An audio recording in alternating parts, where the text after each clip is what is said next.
official YouTube channel လေးကနေပြန်လည်ကြိုဆိုလိုက်ပါရရှင်။ရတနာနဲ့ပတ်သက်တဲ့အကြောင်းအရာတွေကိုသိရှိချင်ပါတယ်ဆိုရင်တော့နိုင်ငံကျော်စွတ်တက်ရဲ့ official YouTube channel လေးကို subscribe လုပ်ထားခဲ့ဦးနော်။ဒီနေ့မှာတော့နောက်ရက်ကိုပါနဲ့ပတ်သက်တဲ့အကြောင်းအရာများကိုပြပြပေးတော့မှာဖြစ်လို့ကြော်မသွားပဲဆက်လက်ကြည့်ရှုပေးပါအောင်ရှင်။နဝရဆိုတာပါဠိဘာသာစကားနာဝါယတာနာကနေလာတဲ့စကားလုံးဖြစ်ပြီးတော့ရတနာကိုပါလို့အဓိပ္ပာယ်ရပါတယ်ရှင်။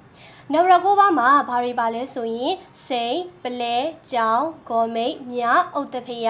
နီလာတန်နာနဲ့ဗရံများစတဲ့ကြောင့်မြေရတနာတွေပါဝင်တာပဲဖြစ်ပါရှင်။နဝရကိုပါကြောင့်မြေရတနာတစ်ပါးစီရဲ့ထူးခြားတဲ့အာနိသင်တွေကတော့စိန်ဂုံရောင်ထွန်းပြောင်ခြင်းဗရံများဖုန်တကူကြီးမာခြင်းပလဲစက်တီရဖြာဖြာနဲ့ပြည့်စုံခြင်းကြောင်တိတ်တိပြီးမြောက်ခြင်းဂေါ်မိတ်ခွန်အားများနဲ့ပြည့်စုံစေခြင်းမြကြောင်အေးချမ်းခြင်းဥတ္တဖယကျမ်းမာရေးအထူးကောင်းမွန်စေခြင်းနီလာမြစ်တာကြီးမာခြင်းတန်နာအကြီးအကဲဖြစ်စေခြင်းစတဲ့အကျိုးကျေးဇူးများစွာရရှိနိုင်မှာပဲဖြစ်ပါရဲ့ရှင်။တမျိုးချင်းစီမှာကောင်းမွန်တဲ့ဂုဏ်ပတာဓာတ်တွေရှိတာမို့နဝရကိုပါကြောင့်မြင့်နာလေးတွေကိုစောင့်ထားမယ်ဆိုရင်ဖုန်တကူကြီးမာခြင်းအသက်ရှည်ခြင်းမင်္ဂလာပေါင်းနဲ့ပြည့်စုံခြင်းကျမ်းမာခြင်းအစရှိတဲ့ဓာတ်တဘာဝတွေရရှိမှာမို့လူတိုင်းစောင့်ထားတဲ့ရတနာတစ်မျိုးပဲဖြစ်ပါရဲ့ရှင်။ကဲအားလုံးလည်းစိတ်ချမ်းသာကိုယ်ကျန်းမာပါစေလို့ဆုမွန်ကောင်းတောင်းပေးလိုက်ပါရဲ့ရှင်။နောက်ဘက်မှာလည်းဘယ်လိုဗဟုသုတရစရာတွေကိုတင်ဆက်ပေးသွားမလဲဆိုတာကိုစောင့်မျှော်ကြည့်ရှုပေးပါဦးနော်။